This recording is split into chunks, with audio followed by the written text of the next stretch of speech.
a downward trend.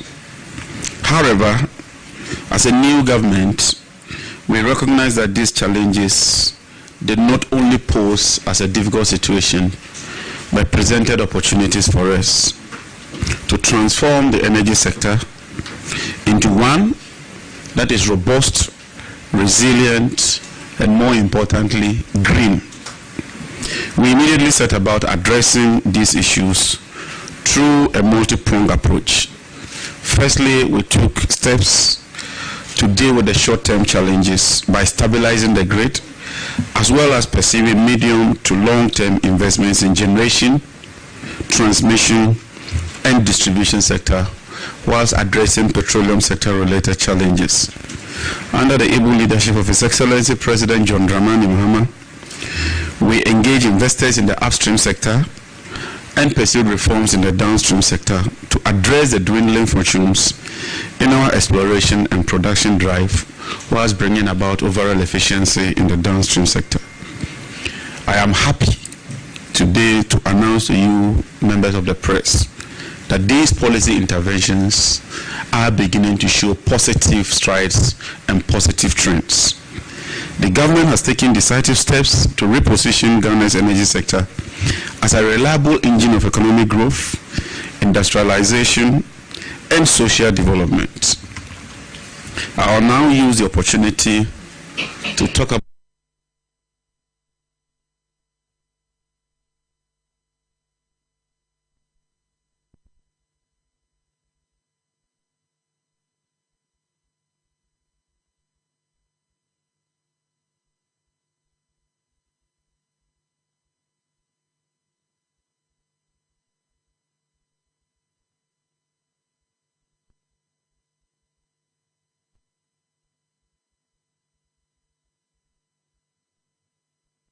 some of the policy interventions that we have pursued and other new forms of renewable energy to ensure that we have a just and new forms of renewable energy, to ensure that we have a just and equitable future. In this regard, the Ministry has launched the Ghana Scaling Up Renewable Energy Program, known as SREP, and we did this on 30th May 2025 at Lala. This project is funded with an 85 million grant from the African Development Bank, Climate Investment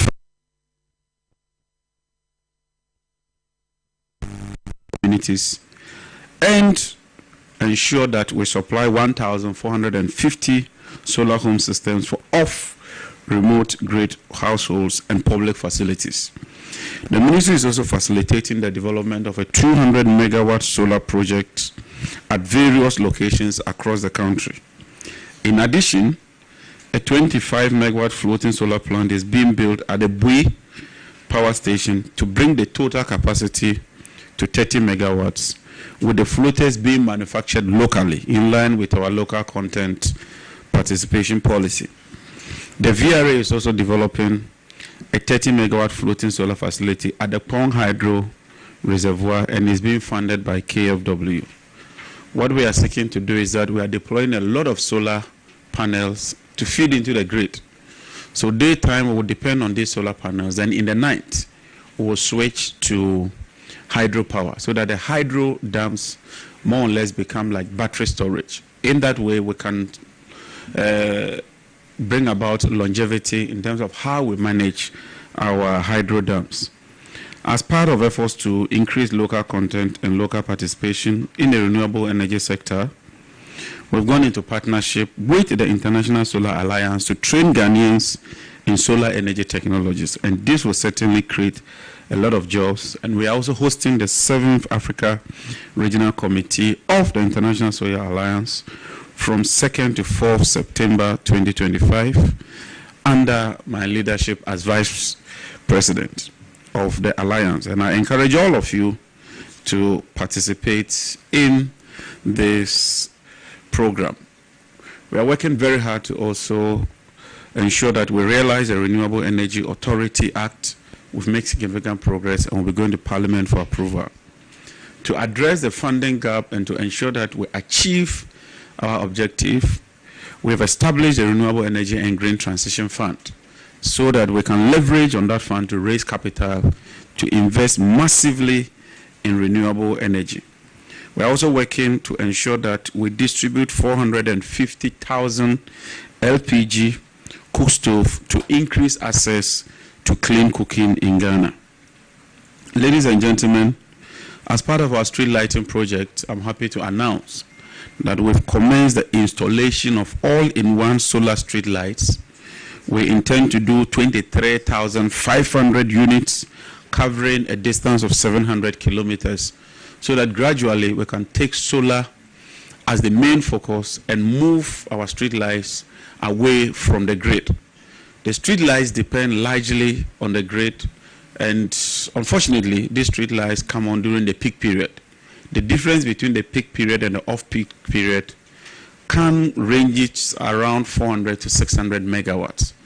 And these street lights alone accounts for more than 200 megawatts. And so if we can take them off and put them on solar systems, it means that we'll be shaving off about 200 to 300 megawatts, and that will contribute significantly towards efficiency in the sector.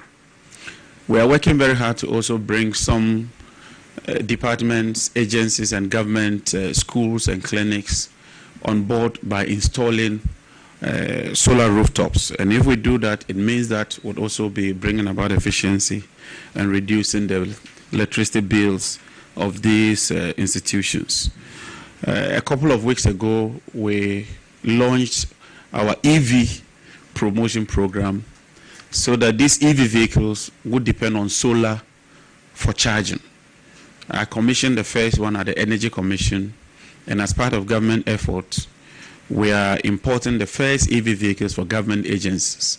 So very soon you will see ministers driving EV vehicles. We'll roll it out to other departments, and heads of agencies, some of who are here, would be driving EV vehicles powered by solar power.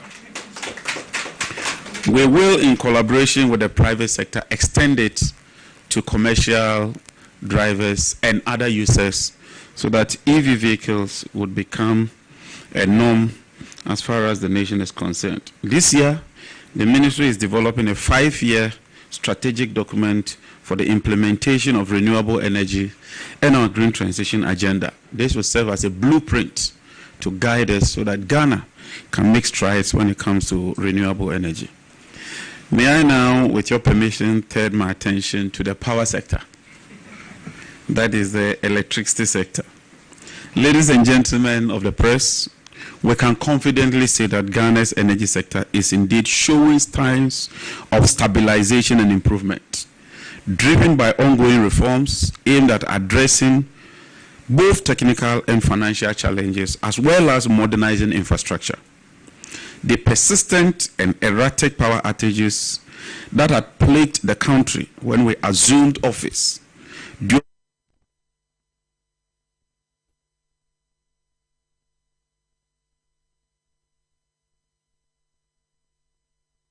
can make strides when it comes to renewable energy. May I now, with your permission, turn my attention to the power sector. That is the electricity sector. Ladies and gentlemen of the press, we can confidently say that Ghana's energy sector is indeed showing signs of stabilization and improvement, driven by ongoing reforms aimed at addressing both technical and financial challenges, as well as modernizing infrastructure.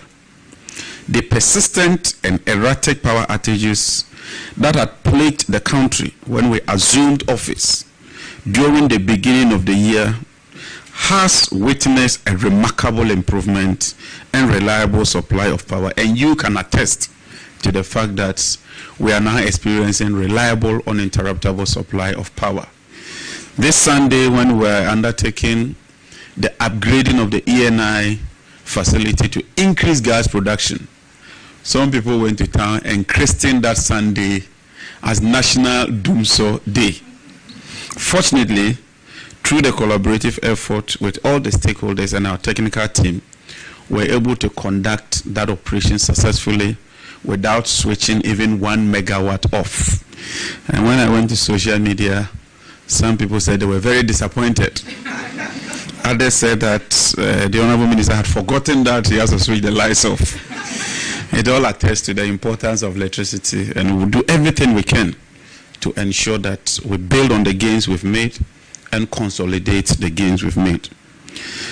As you may recall, I directed a comprehensive program towards reducing the incidence of unplanned outages because it was becoming too much.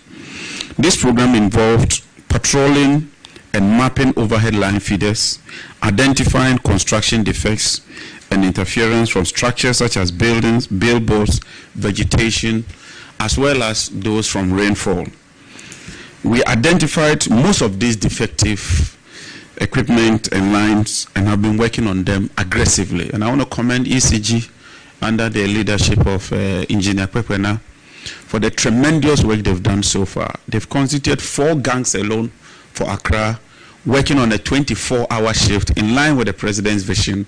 And when we identify a problem, they're swiftly moving to address those challenges. To add to that, they've procured about 200 new critical transformers to beef up the distribution system to ensure that we reduce the outages. The current stability of the distribution network is due in part to some of these initiatives and policy interventions that we have put in place. We are also working with ECG to rationalize all the contracts. Indeed, if you compare this year to last year in terms of expenditure, we are spending about 30% or 40% of what was spent in 2024 when it comes to procurement. And we are achieving better results with value for money and ensuring that we adhere to strict procurement procedures and processes.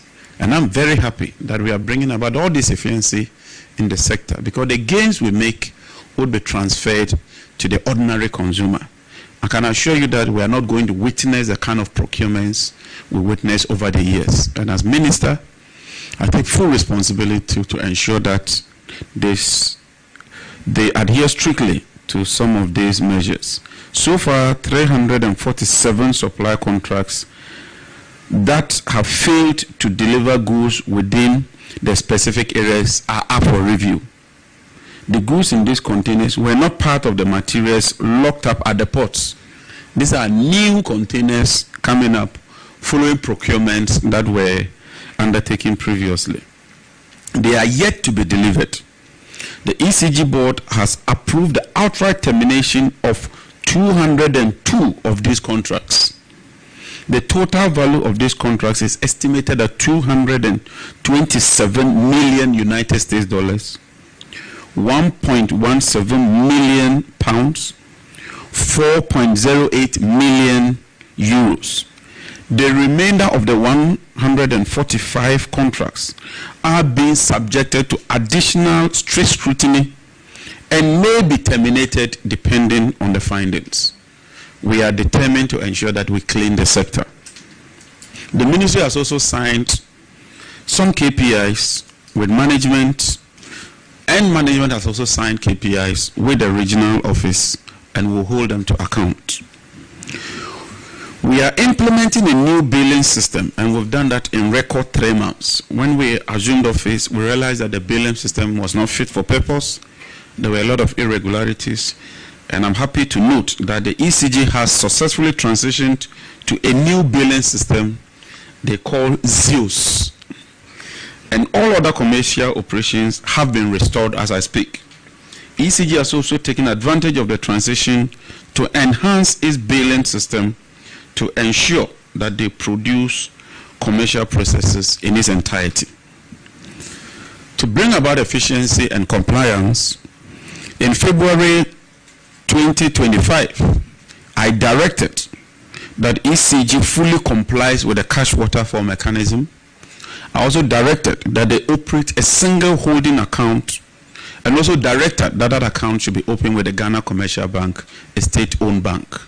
I'm happy to announce that all that has been complied with. This is ensuring that so far there's constant flow of cash to electricity generators, fuel suppliers, Gridco, VRA, and all the other power sector players. This has also contributed largely to the stable power that we currently experience. The mechanism puts in place to ensure that there's some minimum guarantee when it comes to payments to the IPPs. And if you check this year as against last year, by the middle of the year, we've paid to IPPs an amount far exceeding what was paid to IPPs the whole of last year. And so in the first 6 months, the amount paid exceed what was paid the whole of last year. And it's because of the prudence and the stringent measures that we've put in place. We are not out of the woods in its entirety, but at least we are seeing significant progress.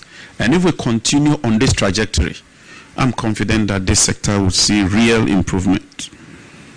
Under the instructions of His Excellency the President, I've been directed to review the cash waterfall mechanism allocation to increase efficiency, transparency, and equity in these operations.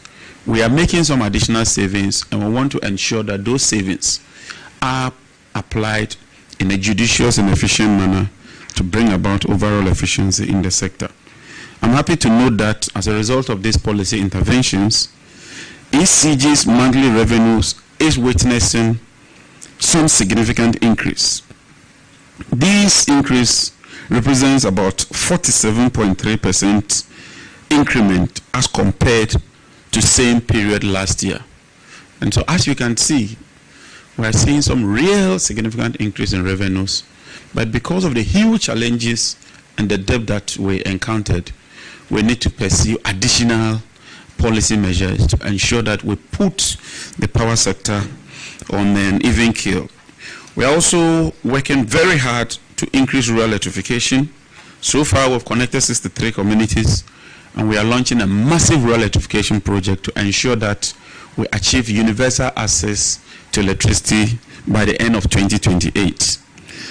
To ensure that we increase the revenues and also bring about efficiency, Cabinet has approved the private sector participation in ECG's distribution network. And let me put on record, we are not selling ECG. What we are seeking to do is to involve the private sector, particularly in the billing and collection sector. And I encourage Ghanaians to take a keen interest in this. We have good Ghanaian entrepreneurs, good Ghanaian businessmen. This is an opportunity for you. Get involved and help us to bring about improvement in the sector. Ladies and gentlemen, as part of further measures, we've gone to Parliament to seek approval to restrain government from procuring IPPs in a direct negotiation. So now if we want power from IPPs, we have to advertise. We have to open a competitive bidding process so that we get the best value for money. We've also established a committee in collaboration with the Minister of Finance, chaired by Mr. Ben Boanche, who you all know, very learned, very astute, a man with integrity, to renegotiate even the existing PPAs that we have with the IPPs so that we can make further savings. You would have also seen that we've started installing new street lights. As part of our street lighting policy, we are going to install a lot of street lights in line with our 24-hour economy policy to provide that impetus for night business activity, for commerce and business activities. Ladies and gentlemen, let me now take you to the petroleum sector. As I said earlier, following years of consistent decline, I'm happy to note that there's renewed interest in Ghana's upstream petroleum sector. With bold policies, both domestic and international, companies are showing increased activity and interest in Ghana's petroleum sector. The resurgence is driven by a combination of factors, including government's own initiative to create a conducive and business-friendly environment, underpinned by policy and regulatory consistency, aimed at assuring current industry players, whilst attracting would-be investors and promising new discoveries. The government is actively engaging major international companies to promote Ghana's sedimentary basins for exploration. Discussions are ongoing with the super majors. And when we talk of the super majors, we're talking of companies such as Shell, companies such as ENI, companies such as Exxon, Chevron, and all those companies. And they are showing real interest in Ghana's upstream petroleum sector. GNPC is also collaborating with other companies to increase exploration, particularly in our Voltairean Basin. It is therefore not surprising that within the last month, the government has supported 2 operators to conclude appraisal of some existing discoveries. The appraisal of the Afina discovery in the West Cape 3 Block 2 and Eban Akuma discoveries have all been completed successfully, resulting in the declaration of commercial oil discovery. Ladies and gentlemen, these mean that these fields merit development and production and will be brought on stream for production in due course. What it means is that the decline that we've witnessed over the past 5 years would plateau and begin to rise. That is very positive development for the sector. The ultimate effect will be an increase in Ghana's hydrocarbon production and revenues in the near future. Eban Akuma is scheduled for a fast-track development via tie-back to the existing OCTP infrastructure, which was put in place during President Mahama's first administration. Appraisal of Akuma is currently ongoing. The government, as part of efforts to secure additional investment, has also signed an MOU with our Jubilee partners, and they intend to spend around 2 billion in the upstream petroleum sector and also reduce the cost of gas, which ultimately impacts electricity production. And so we are seeing very, very positive trends in the petroleum sector. And the petroleum sector has a direct relationship with the power sector. And so far, since assuming office for the past 6 months, we've been able to stabilize fuel supply for power plants and ensure consistent supply of electricity. We successfully increased gas from N-gas from the 80 mm scarf that we inherited to 100 mm scarf. We've also increased ENI supply from 245 mm scarf to 270 mm scarf. Jubilee is also increasing its gas by 30 mm scarf. So this is a 3-pronged positive news approach when it comes to the production of gas. And that ultimately means that we are saving a lot of money and also addressing the issues of energy transition. These strategic gains are helping to reduce reliance on expensive liquid fuels and enhance generation efficiency. We're undertaking a lot of cost-cutting measures through the Petroleum Commission and enhance our regulatory environment. We are also undertaking some fiscal regime reforms. We've constituted a committee to take a second look at our entire upstream fiscal regime so that we can be competitive as compared to our neighbors. Côte d'Ivoire is fast overtaking us. And as a neighbor, if we don't get our act well and begin to make progress, we may lose out even as we go through the energy transition. We are also promoting local content, and we'll put Ghanaians at the forefront of what we do when it comes to the upstream petroleum sector.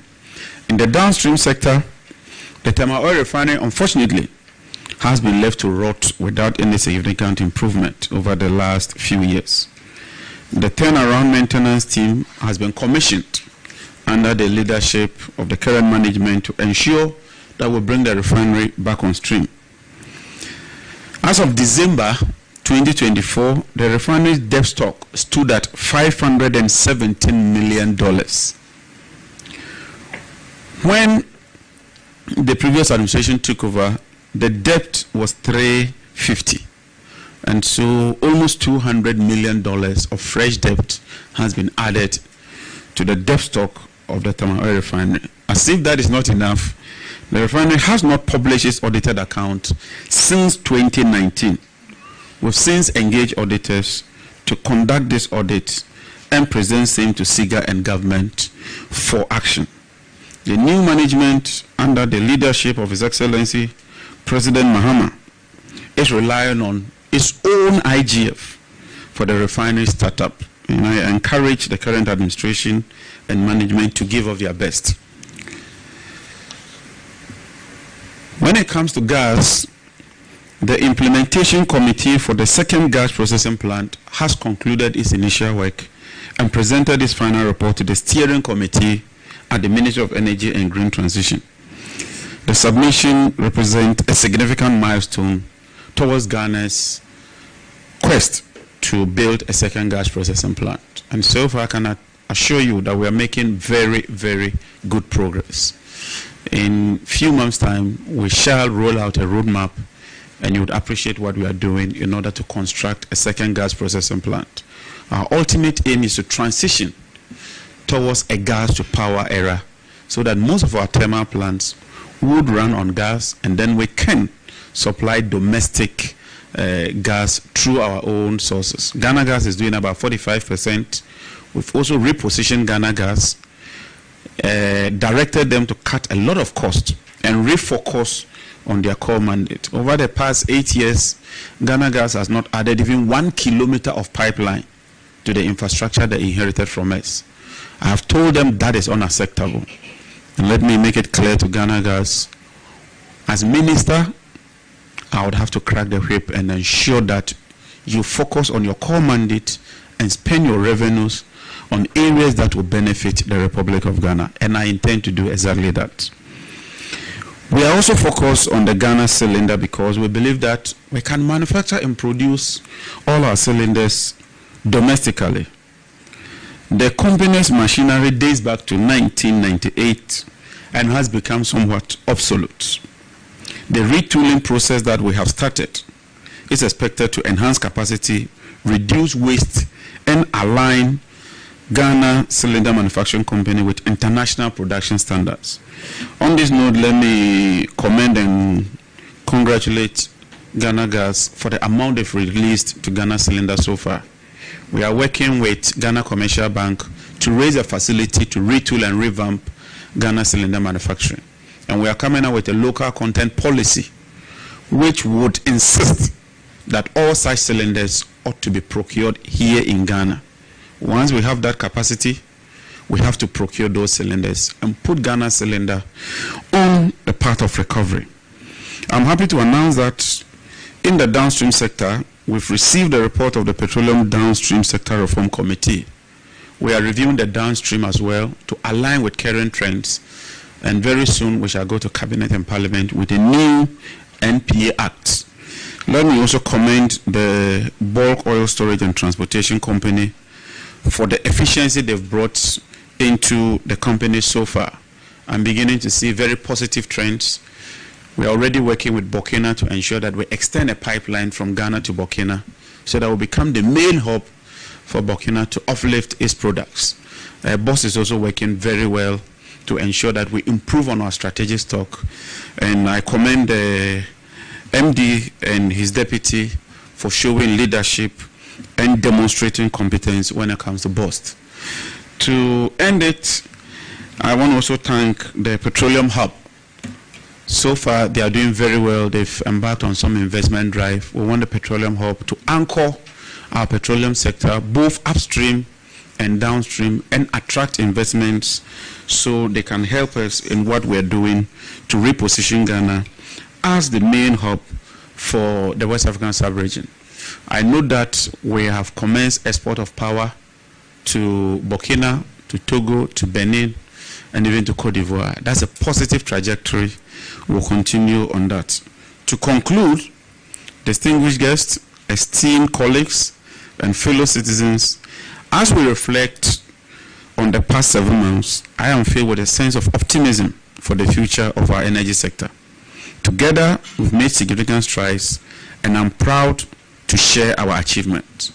Firstly, we've stabilized our power supply. This has been a critical undertaking. I'm pleased to report that we've made considerable progress. We've worked tirelessly to ensure a consistent and reliable energy supply for all citizens. Secondly, we focused on increasing our petroleum reserves and promoting local content. Our efforts, as I've stated, has begun to yield positive results. We are committed to building a business-friendly environment. We are working with Springfield. We are working with ENI.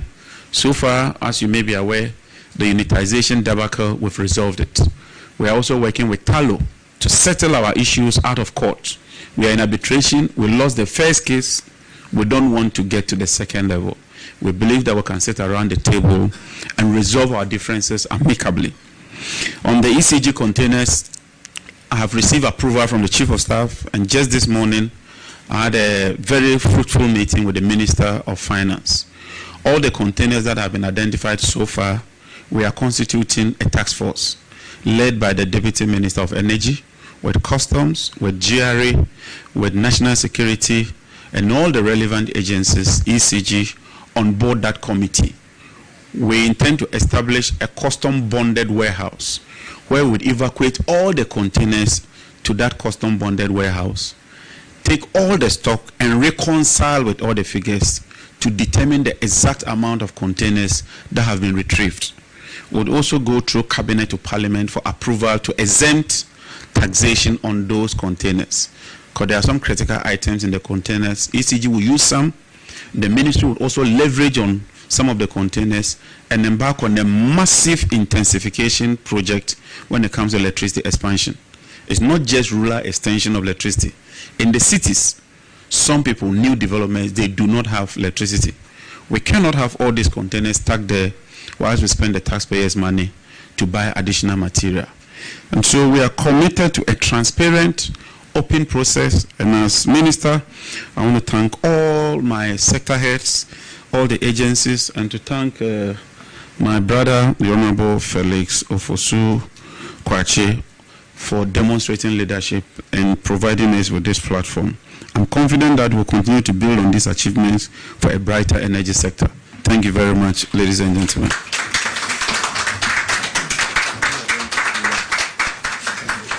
Thank you very much, Honorable Minister for Energy and Green Transitions, for that brief but comprehensive address. I think that you maximized the time to our admiration. At this juncture, we would open the floor for questions. I know that there are many questions agitating your mind, but I need to spell out the rubric clearly. In order to save time and be able to admit as many questions as possible, I would ask that you limit yourself to questions that are relevant to the occasion, questions that relate to the presentation that has been made, or any other matters within the energy and green transition sector that may not have been broached. No lengthy preambles. Please go straight to your point so that we can take as many questions as possible. Please identify yourself and indicate which media organization you are representing. Yes, go ahead. Okay. Minister, thank you. My name is Abdul Haran Adam. I work with the IB Network. Minister, the last point you touched on, you said you are going to set up a task force, but on 29th of March 2025. A task force to do what exactly? To investigate the issue of the missing containers, but evacuate rather, sorry. Okay, so let me ask my question. 14 people were arrested, and 10 of them were foreign nationals and 4 were Ghanaians. How far with prosecution of these individuals? Thank you. Thank you. All right. My name is Shadrach Odamejare, Metro TV. My question has to do with power theft, what the ministry is doing on power theft, as it's also hampered the work of ECG and other companies that are involved. And then on the smart meters from the previous government, they started installing some smart meters, and people have complained about how fast the supposed one week cards they have bought are able to last just 2 or 3 days. So I want to know if there is anything being done in that effect. Thank you. Thank you very much. My name is Patrick Asford Boyd, Radio Good, and I just want to find out from Honorable, one of the things that the past administration said was to decouple the hydro and the thermal assets of VRA, so that they will belong to different entities. I want to find out from him if he's still considering that particular move. Thank you. Thank you very much. Honorable Mwachi, Midinia Krako Filako, XYZ Broadcasting. But you Bempino, Uberiani say, either say a bang asye, and I say agency B, Omudin Mekaniaka, Omuntiaka, into Beshe, Nakoye, Entianusu, Kwambena Bangno, or Rifasu, Senya Bea, Yebenya says he can also be free. That's it. We create a papa. Honorable Pacho, yeah, Koso. My question is yeti PDS and your machine, you could try die.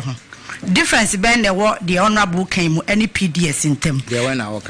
New private participation now can was PPP now can YMP PDS BABM. And I feel so Mr. Tor now I say from 2019 or 1 year or the hey, a criminal patch more any day. One shall be our if patch your class media. You, Medasi.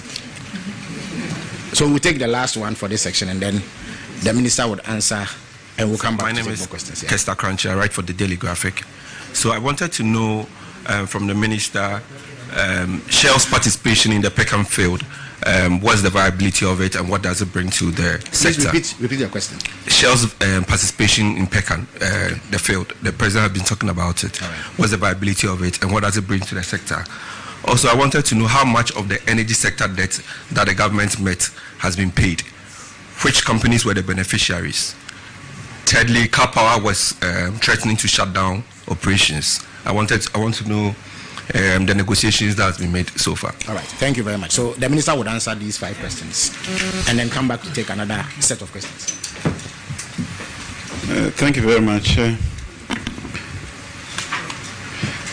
On the prosecution of the missing containers, I know that the state agencies are pursuing it. I know that their caution statements have been taken, and the Attorney General is pursuing that. And I'm sure that when the Attorney General has his turn, he will throw more light on that. We have 2 issues to deal with. We want to retrieve almost all the containers, if not all. But those who were involved in all that, I hold a view, and I strongly hold that view, that the law should deal with them.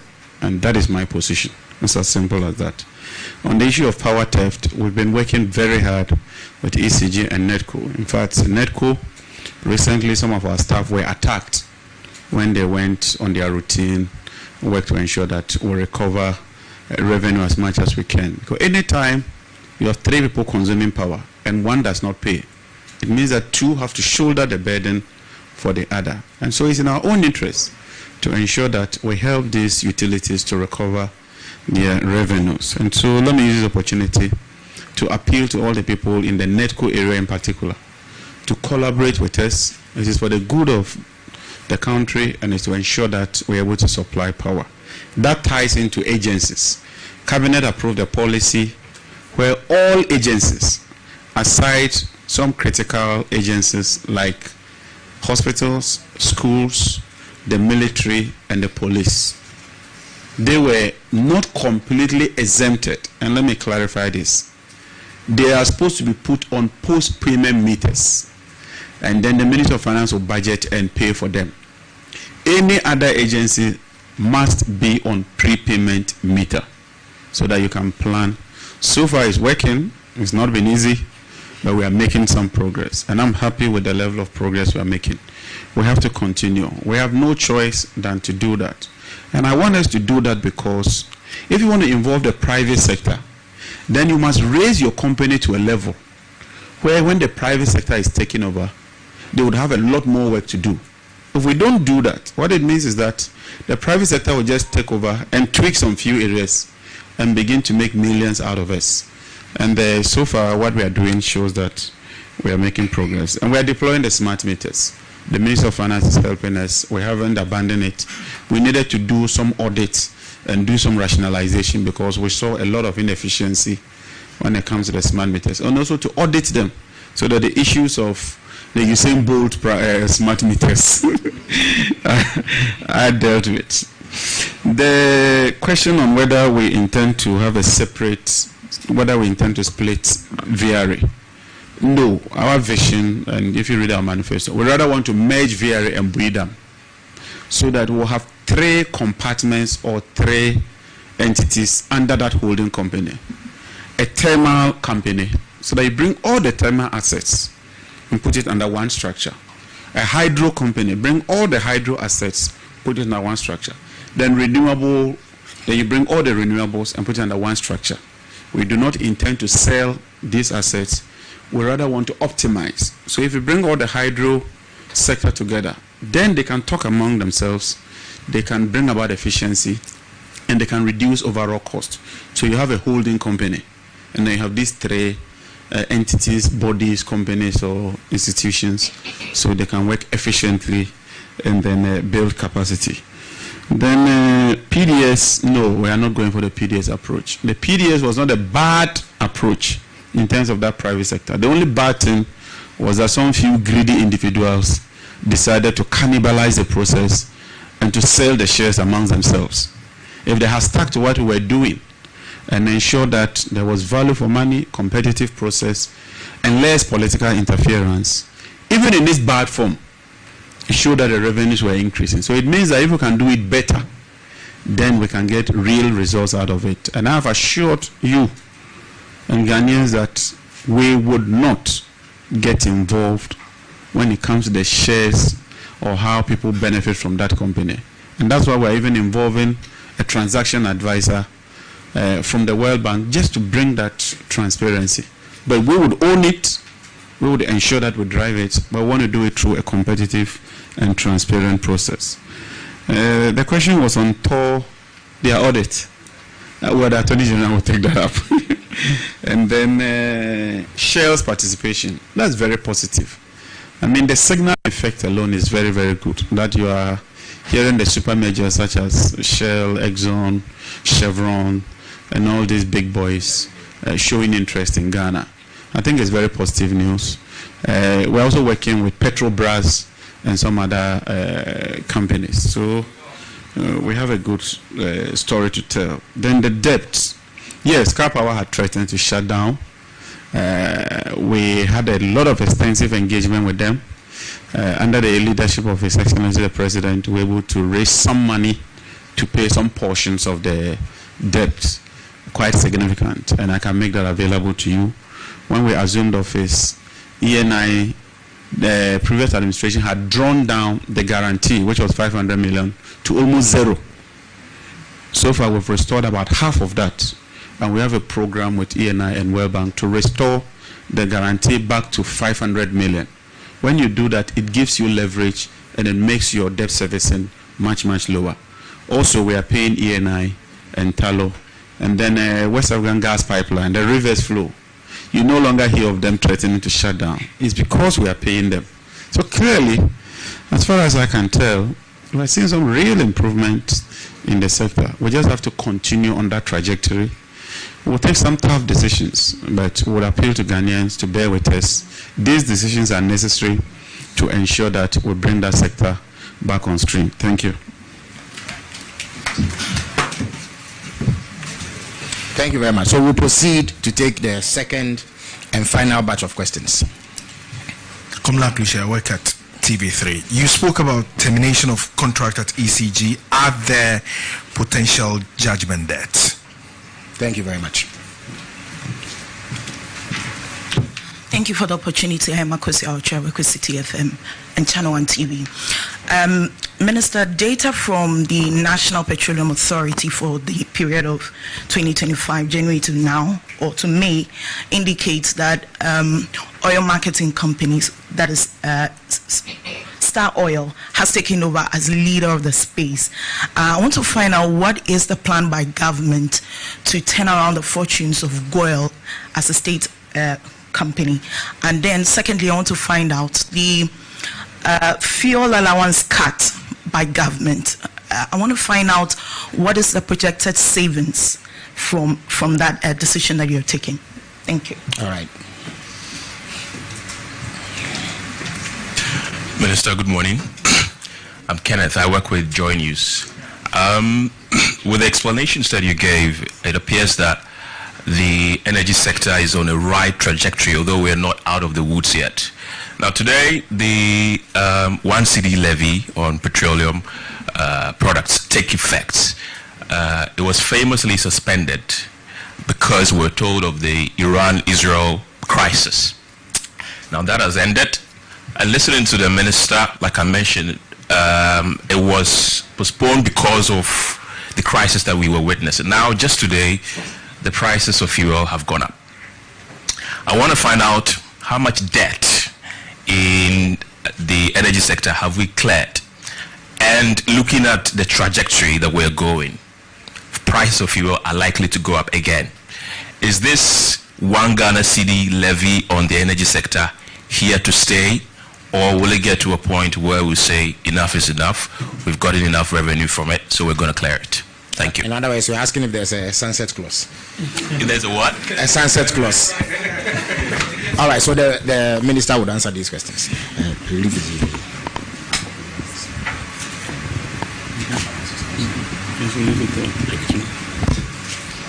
Okay, thank you very much. Termination of contracts, I've directed that they ought to be done in accordance with law, and they should follow due process.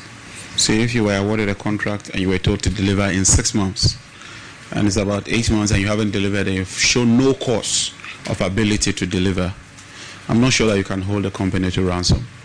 But some of these companies even asked that the contracts be terminated. Because when they looked at the financial health of ECG and where the company was going, they knew that it was really tough. And so ECG is now grappling with a huge debt of about 67 billion cedis in terms of its outstanding liabilities. And we have to work to address some of these challenges. And this is despite all the revenues that we got in terms of ESLA revenues, which far supersedes 45 billion. What the Minister of Finance has done is that he's rationalized all the ESLA revenues and brought them under one account dedicated to paying legacy debt. What happened, and that is why the de-levy had to come, is that because of the increased demand and because of the weak infrastructure, we had to consume more liquid fuels. These were unplanned. But that means that once that came, we had to shoulder that. And so we had to fall on a bit of the ESLA to take care of that. But now with the levy, it means that we can have some dedicated funding for liquid fuels. Then we can strictly apply the ESLA levies to deal with the legacy debt. And like I told you, if not for anything, the $500 million that was depleted in terms of the partial risk guarantee from the World Bank is being restored. ENI's bills are being paid and we are current. Talos bills are also being paid. Nigerian Gas, we paid them about $20 million, if my memory serves me right. WACP, West African Gas Pipeline, we paid them about $12 million initially. Now, because of the efficiency, we no longer go to the Minister of Finance to pay WACP. We intend that we won't go to the Minister of Finance to pay N-Gas. We intend that we'll be able to procure our own liquid fuels so that you can free the fiscal space for the Minister of Finance to deal with the legacy debt. So that is what I have to say when it comes to those legacy debts. Star Oil, to the best of my knowledge, is a Ghanaian company. And so we should encourage Star Oil to grow, just as we encourage GOIL to grow. And we're undertaking some reforms, even in terms of government commitments and procurements. And if GOIL goes down, you can imagine the impact on the economy. And so I've told them that I do not intend to take over the company, but I want to see how we can collaborate together so that we can turn around the fortunes of the company and put it on a positive trajectory. Fuel allowance, the president said we shouldn't take fuel allowance. The Minister of Finance does the payment, and so he's working with the Minister of Information, and the Minister of Information will throw more light on that. The only thing I know is that all of us have to buy fuel on our own. So we're all shouldering the burden and showing commitment. The final one is when de-levy. What can I say? We'll keep monitoring. We're supposed to implement it. And as a responsible government, we thought that at that time, with the way the fuel prices were going up, if you add a de-levy, then you'll be taking a double knock. Yes, it's going up marginally today, but imagine if the world market prices were increasing the way they were, then you'll be taking a double effect. And we thought that in managing an economy, it's not like buying and selling. It's a prudent way. You do a balancing act in order to carry people along whilst raising revenue. And so we think that this is the time to do that, because we must also save the energy sector. And so I would appeal to Ghanaians to bear with us. It's a very tough decision, but it's a necessary decision that we have to take for the overall benefit of the economy. We'll keep monitoring.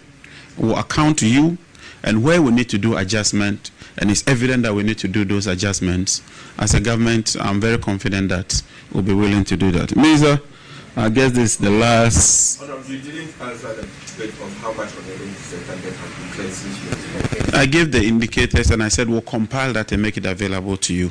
I would engage finance.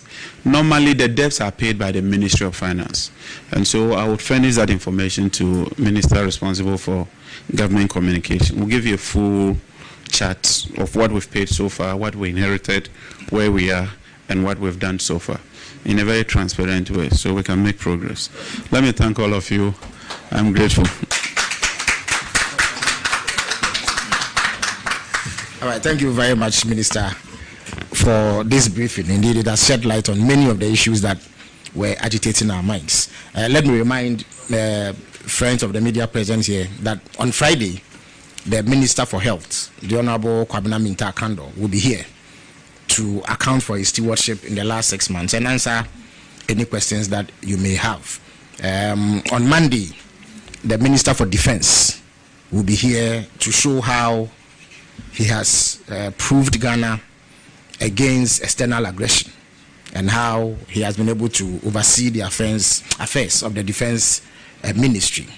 Then on Wednesday, the Minister for Lands and Natural Resources will be here to give a briefing on the fight against Galamsey and all matters relating to land and the management of our natural resources. And then on Friday, next week Friday, the Minister for Justice and Attorney General will be here to give an overview of the fight against corruption, which we have dubbed oral. And then he has a particular case he calls Rumble in the Jungle.